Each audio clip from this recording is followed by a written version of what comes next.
All right, my name is Dan, and this is going to be a little bit exploratory as I go through this, but I just wanted to offer up some thoughts on something that I guess if you're into the last days sort of things, signs of the times, I guess it's related to that, but it's more specific, kind of in a search of a certain term that is found in the scriptures that also is relevant for today because it's part of one of the warnings. And I think people look at it a little bit wrong generally because of the way that culture views especially these couple words.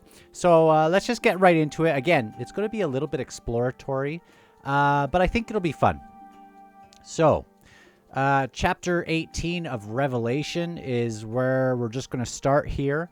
We're not going to read through it. We're going to go through a bunch of different scriptures and things. And yeah. So this is involving the saints being called out of Babylon in the last days, lest they partake of her sins. So let's go down here and read this here. I can't tell if... There we go. So... And this is something for the last days, a warning for the last days. And the light of a candle shall shine no more at all in thee. And the voice of the bridegroom and of the bride shall be heard no more at all in thee. For thy merchants were the great men of the earth, and for by thy sorceries were all nations deceived. I wanted to go into this term, sorceries and witchcraft, because it comes up over and over and over, all these warnings against sorceries and witchcrafts. And what comes to your mind when you think of witches and sorceries and things? I think of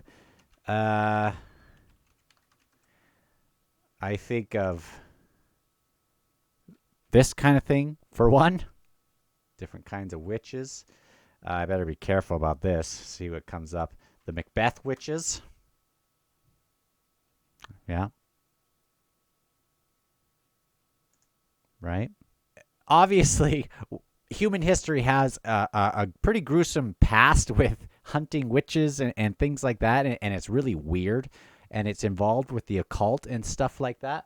But nowadays, I think most in culture would think this is a bunch of silliness, and perhaps for good reason, because we don't really see all these spells and things. I mean, you can dig into things on the internet that I wouldn't go to, where there are weird things going on. But I just wanted to mainly talk about that term that comes in here, because one of the warnings is that thy merchants were the great men of earth, for by thy sorceries were all nations deceived.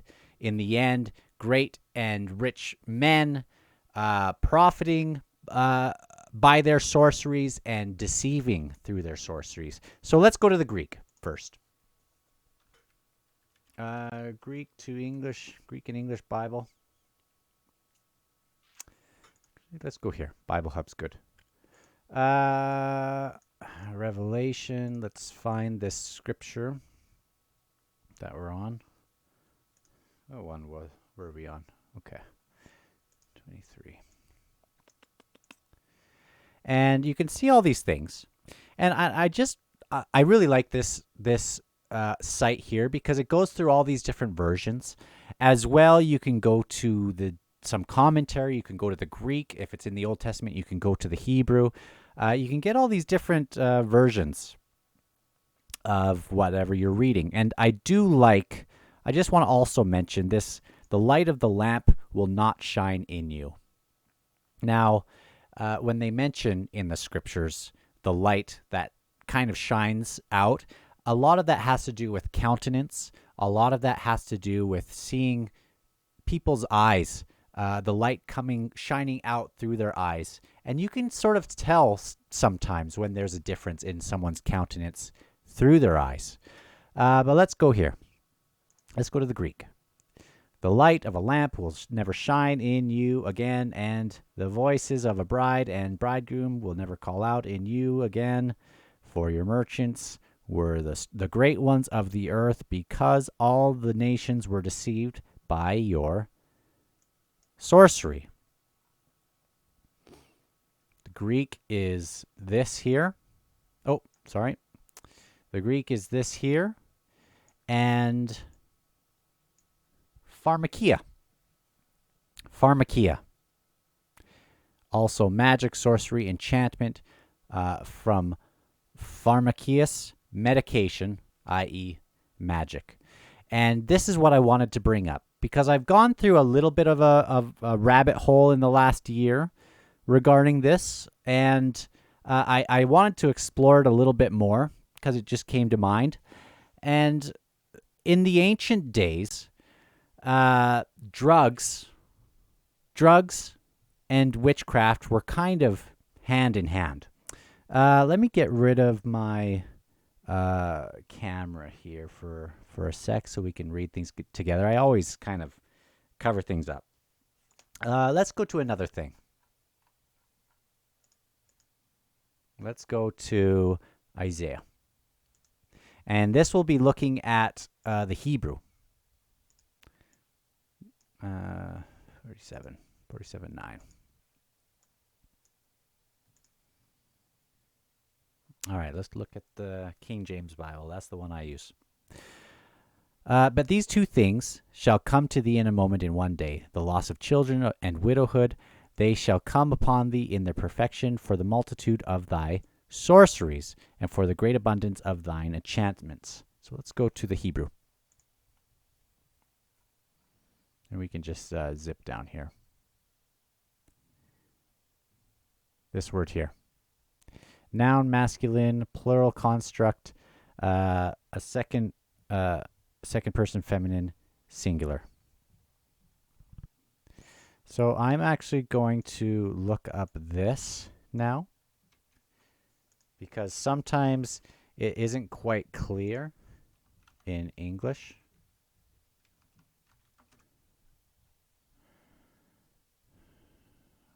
Kashef, that's what we're looking for. Okay. So it'll bring us back here. We can find this in Micah, Nahum, and we'll explore some of these. Isaiah, as we just mentioned. Kashef.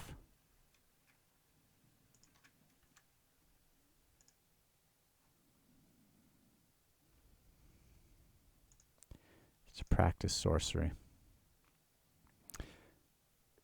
Here we go.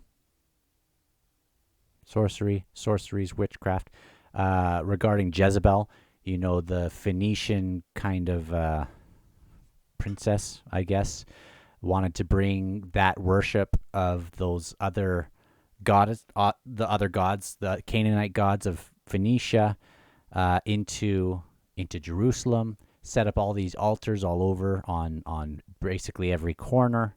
Wanted to bring witchcrafts, kind of bring that into the temple as well. Here's Isaiah again. In spite of your many sorceries. Micah, I will cut off sorceries from your hand. Nahum 3:4, the mistress of sorceries. It's all over. So when people look at this in the Old Testament, they think, well, this is a bunch of hogwash, obviously, because there's no such thing as witches and sorceries and things like that. And fair enough if you're looking at it in your own cultural lens, but you have to remember that it's linked with this drug use. And that's why it matters that we know the root words to things, because we don't want to impose our own sort of cultural understanding on something that was written by somebody who had a very different cultural understanding than ourselves. The definition of sorceries can be sort of broad, obviously, but drugs and witchcraft went hand in hand in the ancient times. In the final day, it is also linked, again, like I said, with the thing that is going to deceive all nations. This thing that nobody believes in, nobody's worried about, will deceive all nations for the gain of these rich. And while it comes with a different name today, it is still so often about using drugs to gain access to some other realm. People that use drugs often say that this is like a spiritual experience, that they're tapping into something and it changes them.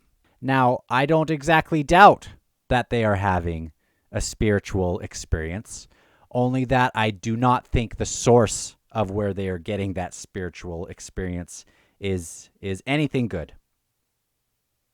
Now, imagine you had an expensive car. Would you go leave it running outside with the door open and just walk away in maybe a sketchy neighborhood? I imagine you wouldn't. But drug use in the ancient days, as it was in our day, might be closer to this sort of thing than we might realize. People don't want to talk about the occult so much, and I don't ever talk about it either. But drug use might be opening up yourself to things that are not exactly as they seem. It is a fountain of corrupted water. All right, Jeremiah was the one who was warning Jerusalem to kind of turn things around, or else they're going to be taken away over to Babylon and be stuck there. Be within Babylon, have everything changed, have their names changed, basically be at their kind of having to serve Babylon if they don't change things around. This is a warning in that time. Therefore, hearken not ye to your prophets, nor to your diviners, nor to your dreamers, nor to your enchanters, nor to your sorcerers, which speak unto you, saying, Ye shall not serve the king of Babylon. Let's go to another one. All right, so let's look at number 14. And the Lord said unto me, The prophets prophesy lies in my name. Which prophets are these? These are the false prophets. Again, there are diviners, there are soothsayers, fortune tellers, false prophets, often linked with this drug use. The prophets prophesy lies in my name. So it's not even that they're prophesying about other things, it's that it is mingling with Scripture, corrupting it. I sent them not. So even they think they are tapping into this holy knowledge, but it's corrupt. I sent them not, neither have I commanded them, neither spake unto them. They're thinking they're speaking with God. They prophesy unto you a false vision and divination, and a thing of naught, and the deceit of their heart. So again, they're following these guys. We know what happens. Babylon comes and takes away a bunch of the people. It says they take all of them away. We know for sure they would have taken the kind of the most useful from the places that they would siege, that they would take over. They would take the doctors, the lawyers, the great carpenters, and things like that. People who were wise. Daniel would have been a part of this group. Shadrach, Meshach, and Abednego. People that were useful, took them over to Babylon, gave them new names, tried to get them to forget their old life in Israel, in Jerusalem. And they would have to be there for 70 years. And so this happened, and we know that when Daniel got there, he rose up the ranks exactly for being able to divine visions and things like that in an area where this drug use and looking up at the stars and divining priestcrafts. The king Nebuchadnezzar had all these priests to interpret dreams and things like that. And because Daniel was getting it dead on and not using drugs as a means of doing that, instead of getting the fountain of corrupt waters through drugs and things like that, and through the stars. He got what he got from a fountain of pure, a pure fountain, so to speak, right? So let's go to Daniel. And again with Daniel, he rose up the ranks. They draped him in purple. People were jealous about him, and it was because of how proficient he was in this. And in the second year of the reign of King of Nebuchadnezzar, Nebuchadnezzar dreamed dreams, wherewith his spirit was troubled, and his sleep brake from him. And the king commanded to all the magicians, and the astrologers, and the sorcerers, and the Chaldeans, for to show the king his dreams. So they spake and stood before the king. And a part of this story is he was so sick of them not getting it right that basically he was going to just execute all of them who wouldn't be able to interpret his dream correctly. And this really weighed heavily on Daniel. It would have weighed heavily on the others. And but Daniel was able to go and interpret dreams a number of times. And again, these Chaldeans were ones who were astrologers who took their meaning from the stars. This same area where Abraham would have come from, looking up at the stars to gather meaning. Okay. Look at this. I highlight everything, and it does no good. I might as well not highlight anything if I'm just going to highlight the whole thing. Look at this. It's ridiculous. Okay. And again, Daniel became proficient at this, and he became the leader of these astrologers, Chaldeans, and soothsayers. All right, let's look elsewhere. Deuteronomy 32:33. Their wine is the poison of dragons and the cruel venom of asps. This is about the downfall of Nineveh.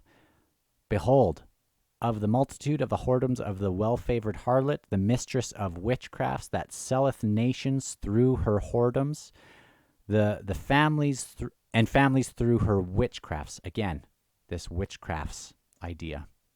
It's deceiving kings through the priests who use these witchcrafts. We have ideas that not only in other places, but within Israel itself, in the kingdom of Judah and Israel, we had the kings often going to witches. And these witches, again, it was linked with this drug use so often, and other things. We have palm reading and seances and odd things like that. But it is tapping their mind into something that is not, it's occult. It's not right. All right, we have 2 Chronicles 33. We have Manasseh, who turned into a king, and he reigned 55 years in Jerusalem, starting at 12 years old, and did that which was evil in the sight of the Lord, like unto the abominations of the heathen, whom the Lord had cast out. I'm so bad at reading out loud. I promise I read lots of books. I don't read out loud. Let me try this again.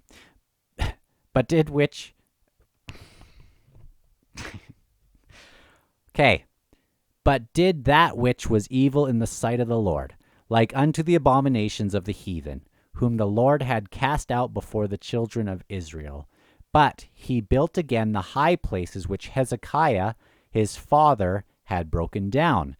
These high places, and there are these altars all around. You know, we have the temple, we have altars towards Jehovah, and there are also these altars towards Baal and these other Canaanite gods, and worshipped all the host of heaven and served them. So people like Hezekiah, people like Josiah, originally Saul, got rid of these heathenistic altars and things that are meant to offer worship towards these other gods. And he built altars in the house of the Lord, even these altars towards these altars that are towards these other gods. Wherefore the Lord had said, in Jerusalem shall thy name be forever. And he built altars for all the host of heaven in the 2 courts of the house of the Lord. So really desecrating the temple. And he got cursed for this big time. And he caused his children to pass through the fire in the valley of the son of Hinnom. Passing through the fire, this is this offering of children in the fires. Also, he observed times. What does that mean? Practiced soothsaying, fortune-telling, and used enchantments, and used witchcrafts, and dealt with a familiar spirit. These familiar spirits, we read about them in the New Testament. You can go down a rabbit hole of that whole thing. But again, it's opening up their minds to this occult sort of otherworldly knowledge that seems so profound, seems to be this enlightened knowledge, but it is not from the right fountain. Even the elite can be deceived. With wizards he wrought much evil in the sight of the Lord, and to provoke him to anger, and he set up a carved image, the idol which he had made in the house of God, and which God had said to David and to Solomon and his son, in this house and in Jerusalem, which I have chosen before all the tribes of Israel, will I put my name forever. If you haven't read the whole Old Testament just straight through, I know it's crazy to ask people to do that, but I really do recommend it. And I recommend you find a chronological reading chart, get some charts about who the kings are at the time. It's really very interesting, especially if you start to have a foundation of what some of this underlying stuff means. But this witchcraft, again, in Egypt as well, witchcraft had this baseline of also being linked to these drugs and things like that. And we'll go to some cultures that did this as well. Let's go to the New Testament, because we have some ideas there of things that happen. I believe it's in 8. All right. And there was a certain man called Simon, which before time in the same city used sorcery and bewitched the people of Samaria, giving out that himself was some great one. Not only was it profound kind of knowledge to him, but people listened to it. Deceived many, even the elite. And it might have not even been from drugs, but again, this idea of pharmakia as the root, it was so often linked together. Isn't that interesting that someone on drugs can come up with something so profound that it will deceive even the elite that aren't on the drugs themselves? And I really believe that this sort of thing is still going on big time. It might have a different name, but the same actions that have happened throughout all of human history, the same priestcraft by people who call themselves irreligious, it's still the same thing. It just has a new name. Here we go. Sorcery linked with false prophets, magicians, and superstitions. Magicians of Egypt, Pharaoh, also called sorcerers. We have these things of familiar spirits, divinations and enchantments, familiar spirits, astrology, hearken not to your sorcerers.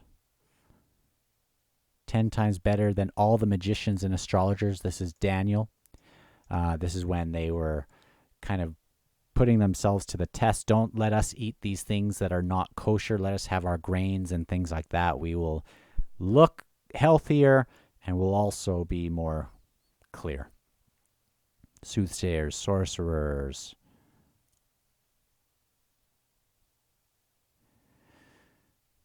By thy sorceries were all nations deceived.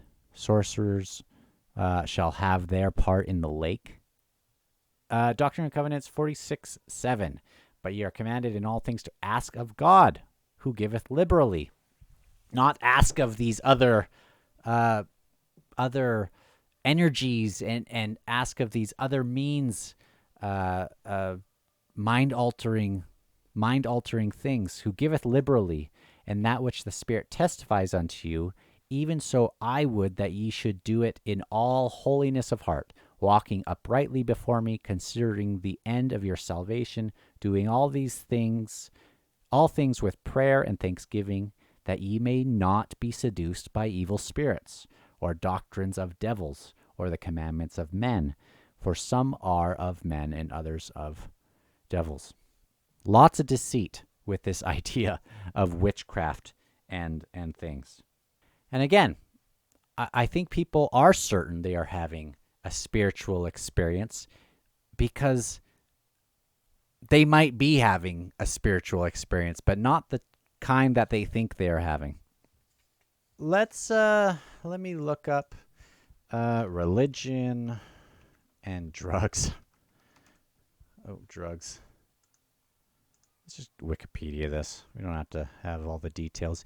Ancient Greece. We know that, think of the Oracle of Delphi. Basically, they had these vapors being emitted, and these young girls were who they would go up and talk to these young girls and get their opinions on things before going to war or these major things. It was basically getting the opinions of a drugged up teenager. Ancient Mesopotamia, we know that psychedelic mushrooms and things played a big part in their rituals. Hinduism, yeah, there's this Rig Veda thing. History of psychedelic usage. We have drunk soma, this drink, and become immortal. We have attained the light. The gods. Let me actually make sure you can read this. We have drunk soma and become immortal. This is this translation from this ancient text that goes back to 1000 to 1500 BC. We have drunk soma and become immortal. We have attained the light. The gods discovered. We've discovered this otherworldly thing. Attained light. Gods discovered. For now, what may foe man's malice do to harm us? What, or mortal man's deception? Man, I am so bad at reading out loud, but you get the idea. They drink this thing. They have this mind-altering experience. We have attained the light, and God's discovered. And here are some of the things. To the 5 kingdoms of the plants which Soma rules as Lord we speak. Darba, hemp, barley. I mean, we know that barley on its own doesn't do that, but you can surely use barley for other means. Mighty power, may these deliver us from woe. Buddhism, I believe, is generally, it was supposed to keep away from that. There'd be too much here to go through it. Yeah. Many modern Buddhist schools have strongly discouraged the use of psychoactive drugs of any kind, but it may not be prohibited in all their traditions. Hallucinogens, Zen Buddhism. Judaism here. Judaism maintains that people do not own their bodies. They belong to God. And again, go through this. When issues of physical, mental, or social harm are not present, it is debated whether drugs can have any positive spiritual value. According to Rabbi Walter Wurzburger, proximity to God cannot be reached by putting oneself into a trance either through physical or chemical means. Totally on the opposite end of what was said here in this. We have attained the light and God's discovered. And he's saying, no, you cannot reach God through these chemical means. It's not the same fountain that you think it is.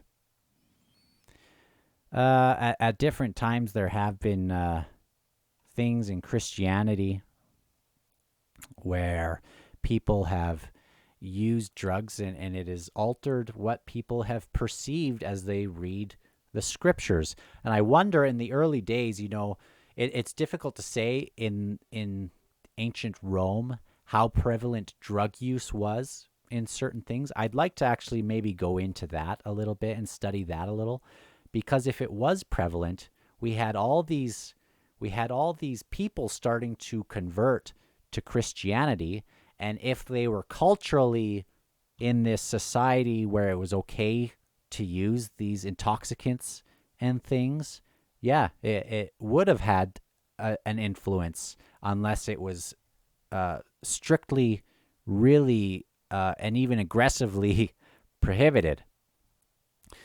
Islam, I know, alcohol or just wine are considered unlawful. In spite of these restrictions on substance use, the recreational use of cannabis still occurs widely throughout many Muslim nations. It was there in the ancient world. It is here in our world. And again, those two things, the Rastafari movement. Many Rastafari believe cannabis, which they call ganja, the herb, or kaya, is a sacred gift of Jah, which is a shortened version of Jehovah. So they're thinking that they're reaching God, the Lord, through this herb, through this ganja. Probably being deceived, and they use these verses to justify that. And I mean, yeah. So isn't that kind of interesting so far? This is a part of that sorcery that is being talked about. Let's go to the word of wisdom. And that's one of the things that members of the Church of Jesus Christ of Latter-day Saints get kind of scoffed at, because this word of wisdom does not seem biblical to a lot of people. It's interesting that way. A word of wisdom for the benefit of the council of high priests assembled in Kirtland for the church and also the saints of Zion, to be sent greeting not by commandment or constraint, but by revelation and the word of wisdom, showing forth the order and will of God in the temporal salvation of all saints in the last days. So this is a law, not only just, it's something, if we're going to be warned against this pharmakia in the final days, it would make sense that there would be a warning against it to help people keep away from it.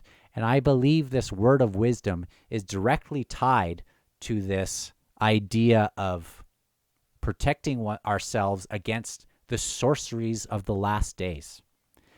Given for a principle with promise, which is awesome, adapted to the capacity of the weak and the weakest of all saints, who are or can be called saints.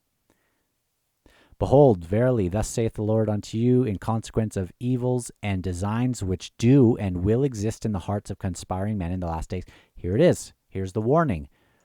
In consequence of the evil designs that are in the hearts of conspiring men, these merchants of the last days, these rich merchants that only have themselves that they're thinking about, I have warned you and forewarned you by giving unto you this word of wisdom by revelation.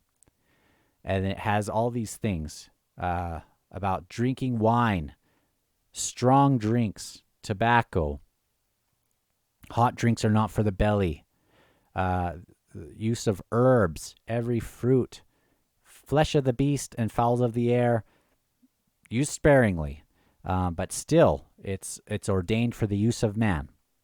Anyway, let's go to the main thing. Okay.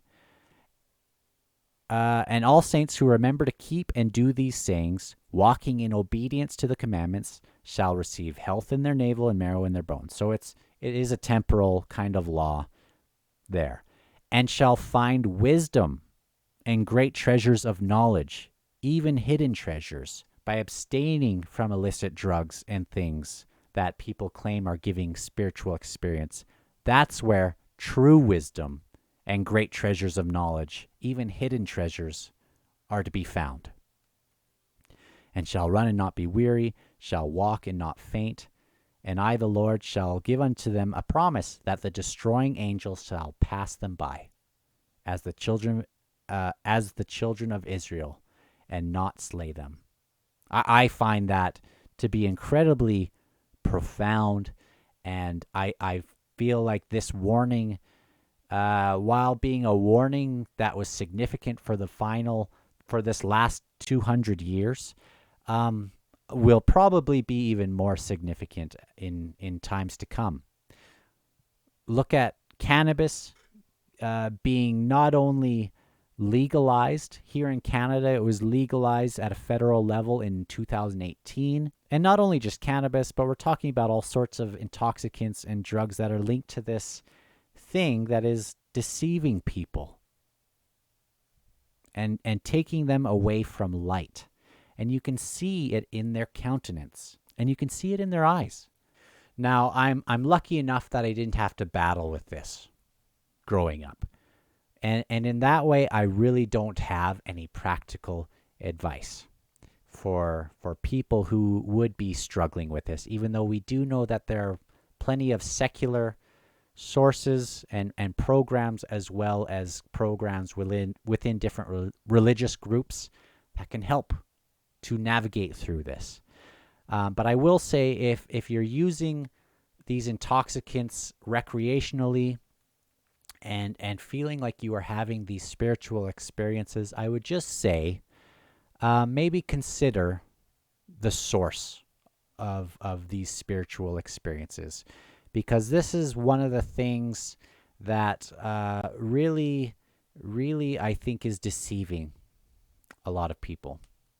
And among the ancient Israelite festivals that they would go through, they call them rehearsals, they would have this Feast of Trumpets that would come right before the most holy day of the year. This Feast of Trumpets would happen in October, usually September or October, and it was leading up to this most holy day. And the trumpets would sound, and wherever you were in your life, it was incumbent to turn towards the temple, which was basically turning towards God. Turning towards the temple was basically akin to repentance. Those two things are kind of linked. So blow the trumpet, and then you turn towards the temple. Found it interesting that a lot of what President Nelson has advised at this time is focusing on the temple, focusing on covenants, to not be deceived, to find rest. And I don't think that that is by mistake. This idea of turning back to the temple was a call, a plea to turn, to be deceived no longer, to allow light to remain a part of our lives. President Nelson, the prophet in our day, has sounded the trumpet and called us to turn towards the temple. And it might be lost on a lot of people how significant that is. It's something that is done before this most holy day, where they are getting ready to see their Messiah. In the ancient Israelite festivals, it is a call that the final harvest is here. It is a time in the festivals where the book of life is opened, and it is a 10-day period of time where it's time to get your house in order, to be introspective on the things that matter, to also get our affairs in order with the people that we need to. I know that I need to do that still with a variety of people. It's a time to forgive.